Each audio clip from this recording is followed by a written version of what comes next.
All right, folks, we are back with a special guest in the house tonight, an Astoria native, a legend, a baseball diamond legend of Astoria, the left-handed bandit himself, Southpaw, the big man, Matt McCartin. What's up, brother? Hey, what's going on, fellas? Good to see you. Good to hear from you guys, and good to see you. Yeah.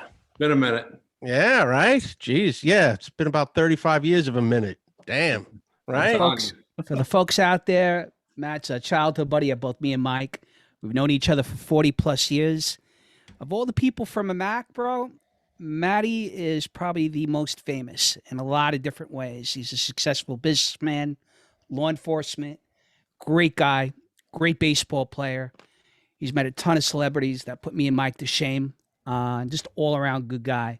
We're going to have a good time tonight. We've got a limited amount of time, so we'll let him get going here. But it's good to see you, Matt. I appreciate it, man. Thanks for prepping me up there. It's great to hear from you guys and good to see you. I mean, it's certainly, Mike says 35 years. Yeah. I mean, is 35 years even in our vocabulary at this point? Yeah, right? It's weird. Closer to 40, man. I mean, I've known you since childhood, 5, 6 years old. I've known Matt. I met Matt, and me and Mike met Matt, back in Immaculate Conception, grade school. Matt was a fantastic baseball player. We ended up going to McClancy with him. He entered law enforcement back in the early 90s. He got very close with another McClancy legend, Sean Twitty, who got very close to a legend beyond legend, Derek Jeter. And Matt has a very successful security business. He puts me and Mike to shame. At least puts me to shame, not so much Mike. Mike's a legend as well. But in my own mind, very, very successful businessman, and a lot of good stories, man. A lot of the people that we've had on, including Vinny a couple of weeks ago, Matt's a friend of his as well, or he knows of him. What's going on, Matt? Man, it's all good. Like I said, it's it's great to just reminisce about those old times. When you guys had Vinny on the show, it's I spoke to Sean Twitty about that, and obviously childhood friends as well, and we've known each other since Little League, and we always translate our success stories and everything we've done moving forward, and it all comes back to Astoria, Queens. It really does. It's just I think it was a very good thing for us, and I'm sure you guys will probably agree that we grew up in simplicity, and simplicity was good, and we got away from that as a society, and now everything's so technological and complicated, and it definitely creates more problems. Yeah, could you imagine just every day after school just going home and playing like online video games? No, it was no, man. It was football after school in the schoolyard or wherever. We were doing something. Always like doing something stupid. Matt was the best athlete of all of us. He ended up, we, like Mike said, we would play after school, in the schoolyards and the concrete jungles. We played flag football in the streets. We played tackle football in the parks, baseball when we could with the little leagues at the churches. And Matt took it to a whole nother level, man. There's actually one more guy from McClancy that he's probably on par with him, at least from an athlete standpoint. I think he's the hitting coach for the Chicago Cubs, a gentleman by the name of Anthony Iapoce, who I played Little League with. At some point Matt did too. He was a shortstop and I was a second baseman. And Matt ended up going to McClancy. He played for the team throughout high school. I guess he went on to college, went into law enforcement. Anthony ended up, eventually, I guess, breaking into the major leagues, for a cup of tea, and he's a hitting coach now.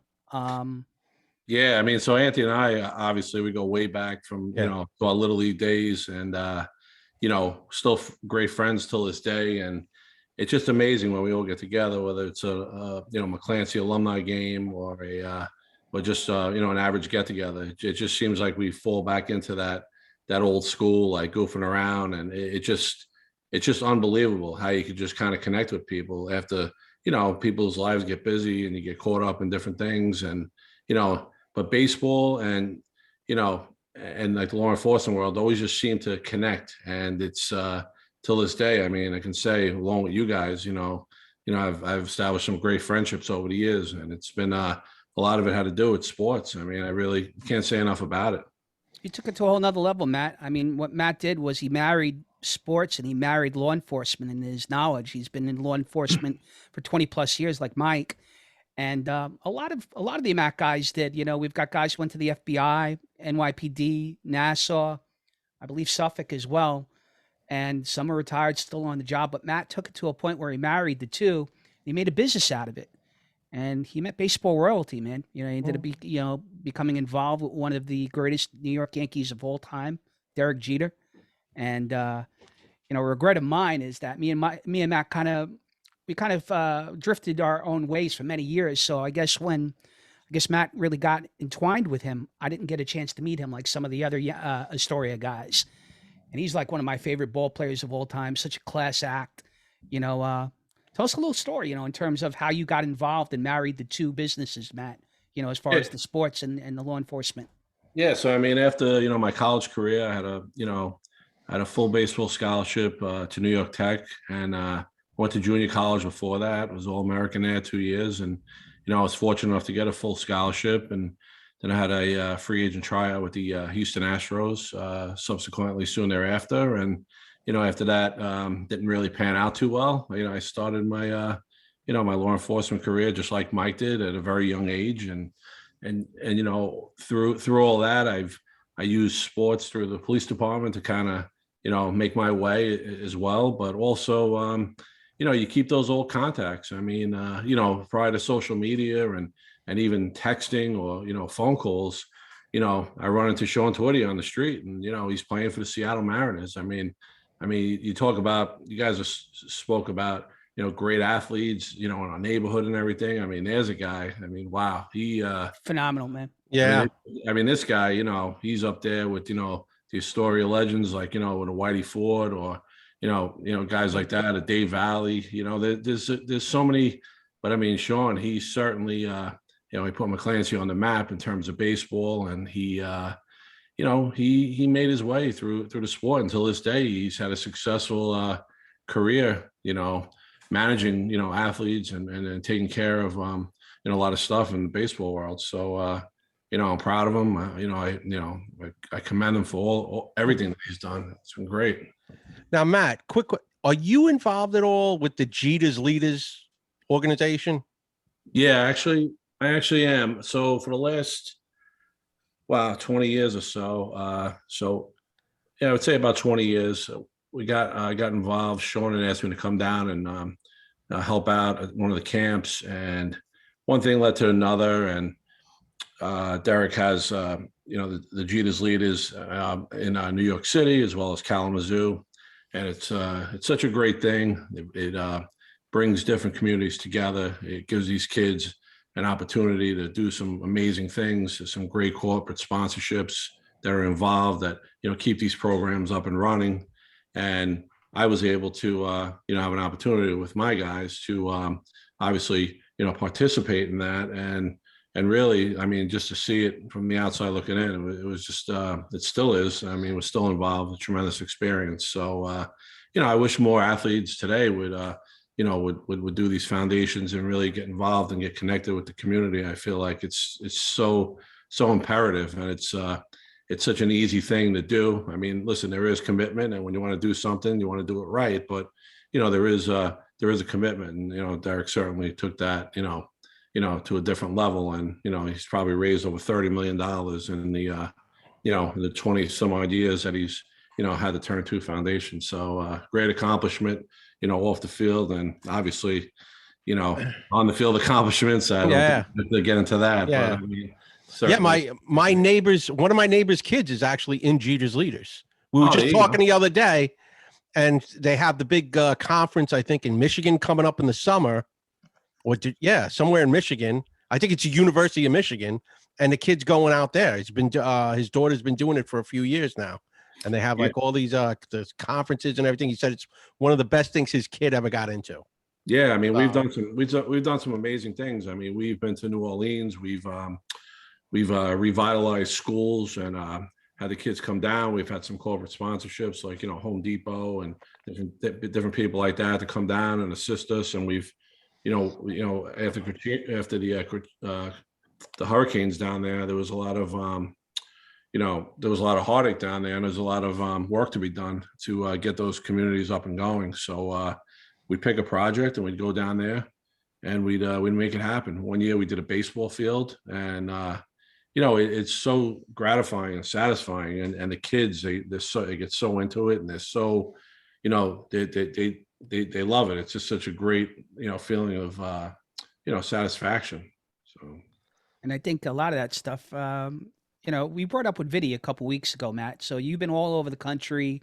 You've rubbed elbows with royalty in baseball and celebrities and stuff.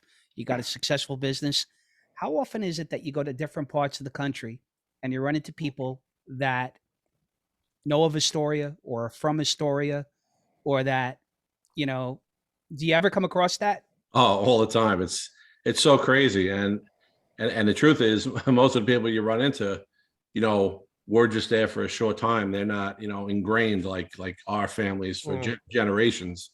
And they're like, "Oh, you know Astoria too?" And I'm like, "Yeah, kind of a couple of generations. And yeah, I kind of got it figured out over there." So It's just me and Vinny were talking about it like a couple weeks ago. Mike brought it up too. It's like you go to these different places, and my wife gets really irritated. It's like you're in North Carolina somewhere, in Florida, and it's like somehow I come across somebody that's from Astoria or knows of Astoria, and she's like, "Why is it you think that everybody comes from Astoria? Why is it that you always run into somebody from Astoria? Like we could be at Disneyland, like walking online and you come across somebody and somehow it comes up in a random conversation." My wife is like, "Not everybody's from Astoria." I'm like, "You'd be surprised." yeah, dude, like the guy I just mentioned, Jeter's Leaders, his daughter. Right. We started talking. I see this guy all the time when I walk my dog. He walks his dog, I walk my dog. We finally started talking yesterday. He brought up Jeter's Leaders, and then he grew up on 31st Street and 28th Avenue. There you go. oh, And I was like, "Are you kidding me?" He's like, he's about 10 years older than us. okay. And it was just like, okay. And he's like, "Get out of here." I went here, I went there. And so like you said, it is, it's everywhere. It really is. Yeah. And it just seems like with us, I mean, we from a Mac to McClancy to on to college, and you guys have successful careers, and I commend you guys for that. Good family men, and when you look back, you're always rooting for these Astoria guys. How could you not? Right. We were the underdogs. I mean, we grew up in a very diverse neighborhood. We were all the same. We were all trying to be somebody, and we were all just out there, kicking it on the street with sports and stickball and tackle football and cement. I mean, you guys remember that? I mean, it was just it was insane. So I guess that's why our bodies are hurting us now after doing all that. So Now you're affiliated with MLB2 now, Matt? Is that what you said? Yeah. So one of the many things that I'm involved with, I also work in the authentication division of Major League Baseball. So back in probably 2006, the FBI did a sting called Operation Bullpen, and they found that there was so much fictitious memorabilia out there, and so many fans and customers and everybody were buying things that were that weren't real. So MLB, to tackle the problem, said, "Listen, we're gonna make a unit called Authenticators Inc., which is a subdivision of MLB, and what they're going to do, what we do is we basically hologram all these different things, whether it's bats, gloves, cleats, bases, dirt. I mean, you name it. I mean, we're involved with it. There's a whole, and Mike could relate to this, a patrol guide procedure for pretty much everything that's involved. Yeah. But I mean, it's a great thing, and how it really started, and obviously you guys will know, you'll know this name. Back in probably 01, Tony Gwynn was walking around the San Diego Stadium, and he walked into one of the shops there, and he's looking at the stuff, and he goes, "That's not my signature. That's not mine. That's not mine." So again, there were many eyebrows that were raised during those times, and you had some shady people doing some unethical stuff there. So So my job is basically to, at the stadium, we have 2 authenticators per game. Although I'm a Yankee fan, you guys know that. Since a kid, I work for the Mets.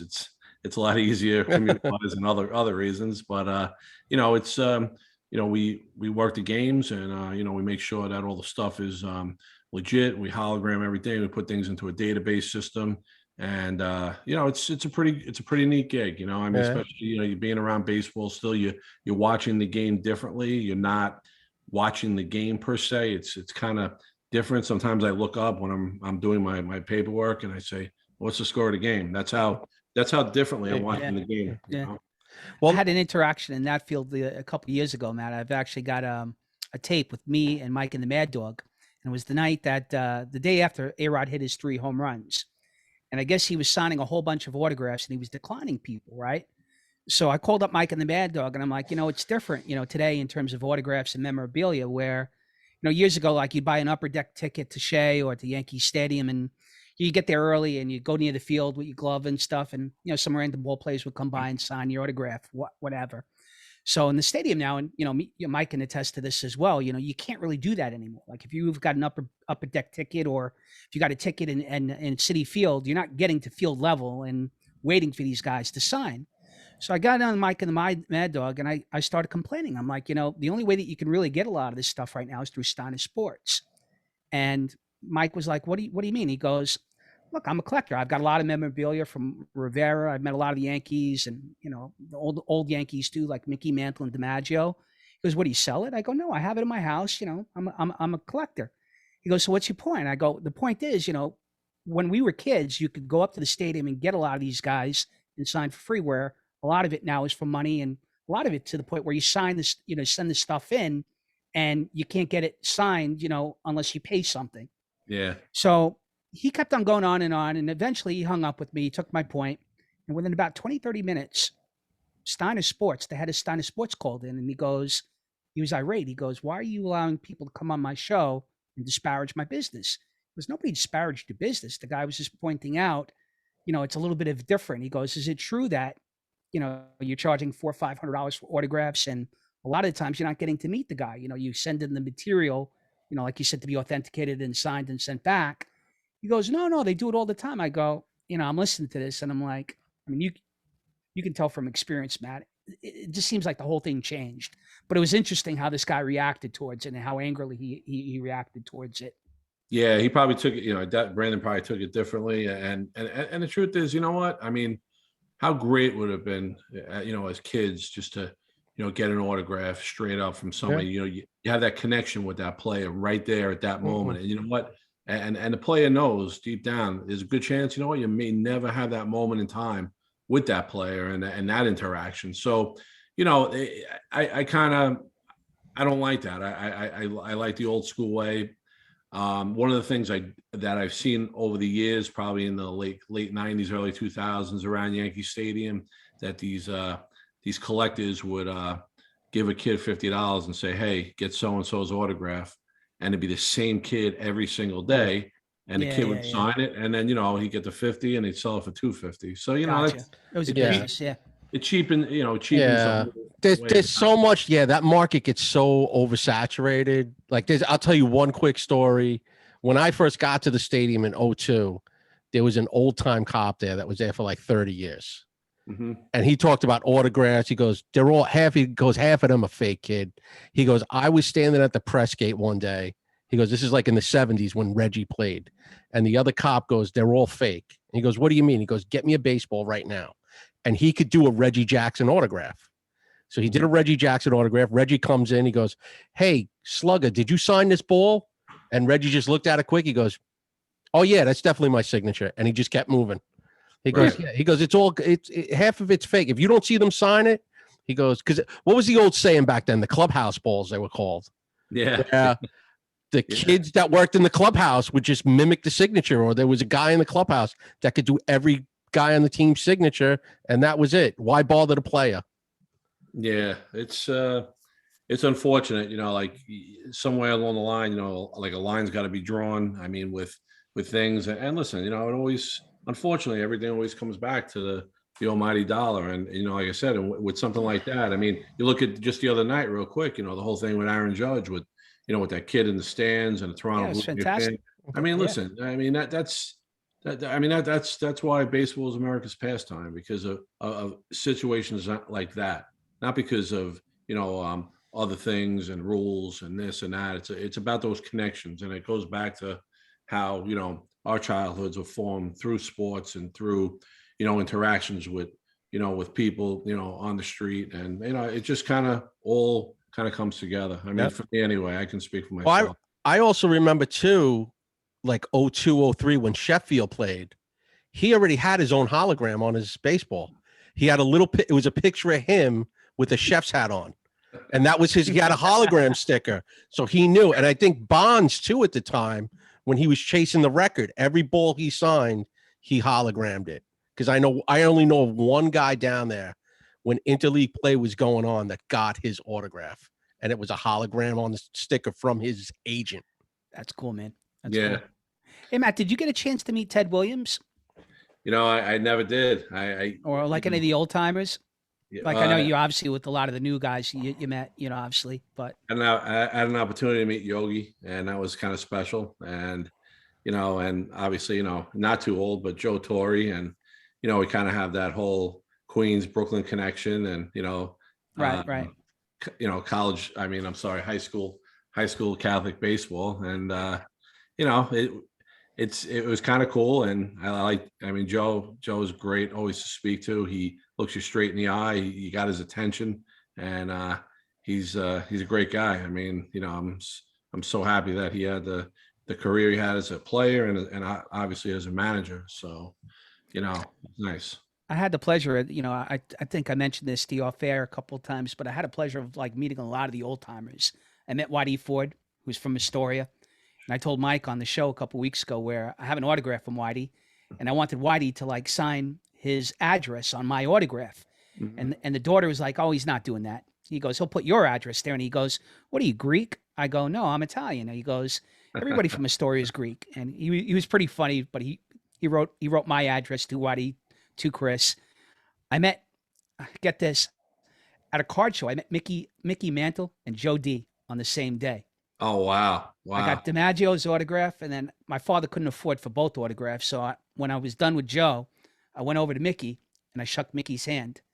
And Mickey's forearms was like, as big as you are, Matt, like two of his forearms was like, wow. That's how big this guy was. He was wearing like a farmer shirt. And I didn't realize I was maybe 12 or 13 at the time, but it's such a cool experience, Oh, yeah. For the audience out there, Matt's met a multitude of Yankees. He's involved with a lot of these guys. You could tell you story upon story, but the funny thing that me and Mike went to school with him, that's where, and we grew up with him, but it was just, what he's doing with baseball right now in sports, a lot of his, came about for us it was ingrained with the church, back, that we went to and the grammar school that we went to and the sports leagues. They were kind of intertwined back then. We had something called ICYP, Immaculate Conception Youth Program, which is, I guess, a precursor for like some of the groups that Mike's kid and Matt, is involved with these days. And, there's just so many good memories and pictures, even in Vinny's group, the Growing Up Astoria group, how many times do you see a picture of like, some kid with his Little League outfit from ICYP from like 40, 35, 40 years ago. Just really weird how that all intertwined and, Speaking about like old times, when Chris came on, we started this thing, Matt.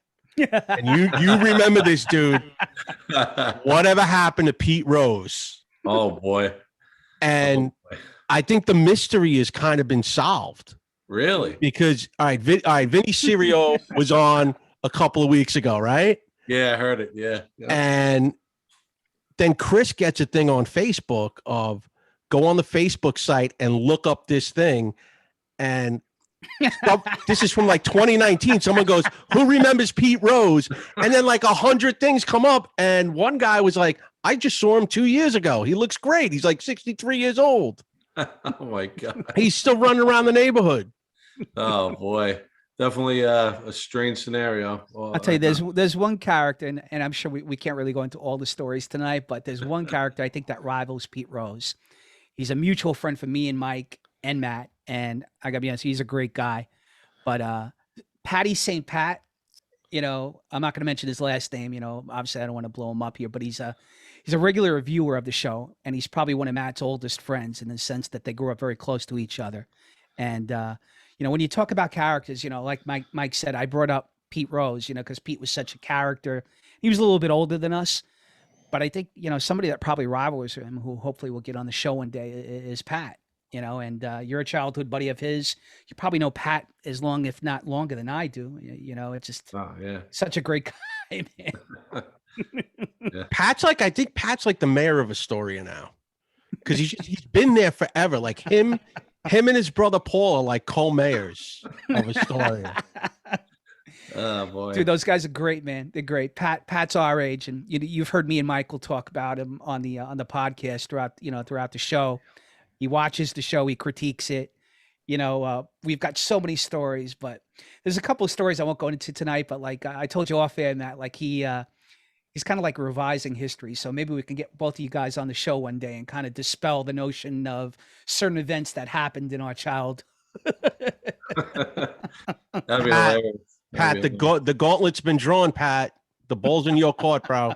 I'm telling you, great guys, great family. I mean, all these guys we went to school with. It was like such a goof like you look back on it now, and it was like such a goof every day going into school. Yeah. Like it was almost like roll call every day. Like you go in and like you just busted balls for like all day, Yeah. Let me ask you both of this. So, I mean, I'm partial to a Mac, but we both went to McClancy as well. Mm-hmm. Do you think there were more stories that came out of a Mac, or more of like, me and Michael have mentioned this. Remember the Catholic high school movie with Matt Dillon's brother, Heaven Help Us? Mm-hmm. That's what McClancy kind of reminded me of. Do you think that you had more good times and more stories out of a Mac, or was it more McClancy? Well, I mean, for me, I just think it was just different. I mean, it was like we were at that point where it was just like, all right, we have to grow up just a little bit. I mean, and so now we're in high school, we're getting on the bus and doing our thing, and we're still trying to find each other. And Chris is laughing. I know why he's laughing, but got some interesting situations. For the folks out there, Matt and me won't go into this on here, but the school buses, I think me and Michael brought this up at some point. The school buses were much different back in the the 70s and the 80s. So, they had the bomb bay windows, like around Halloween, all sorts of crazy stuff would go down. The upperclassmen would do some hazing to us, which, God forbid you'd be in jail today if some of the stuff that happened to us or we saw, happen today. But it was just like, almost a surreal stuff. Like, you'd see like an after school special that, happened on these buses and in these places that, we all went to. Yeah. And, it's just so funny too. Like even just like when you talk about meeting people from Astoria and, you start bringing up these landmark places like, Laguli's and, and different places. And they're like, oh, I know that place. I know Pizza Palace. And, it's just everybody, you could always get the landmarks and, and you always went to Weber's, you went there for uniforms when you couldn't afford a baseball jersey, you got the numbers pressed on your back. And you know what I mean? Just little things like that, and there was nothing wrong with all that simplicity stuff. And it just made, I think, everybody look back and appreciate that and maybe work harder, to give your families, a little bit more than maybe what we had. But what we had was just perfect because, when you're a kid, you really don't need a lot, you really don't. No, me and Mike, we've talked about it too. It's like, like he made the comment about video games. That's what my kid does constantly, and with COVID, it was more pronounced. But, there was a time like, even when COVID first started, and even when Sandy hit, you saw a little bit, where my kids caught glimpses of the way I grew up with you guys, where, you'd go out after school and you'd be playing ball for like 4 or 5 hours till, it got dark, or, everything was physical. There was interactions with people. There wasn't this video game stuff where, all the technology drove it. I mean, it was different. It was much different.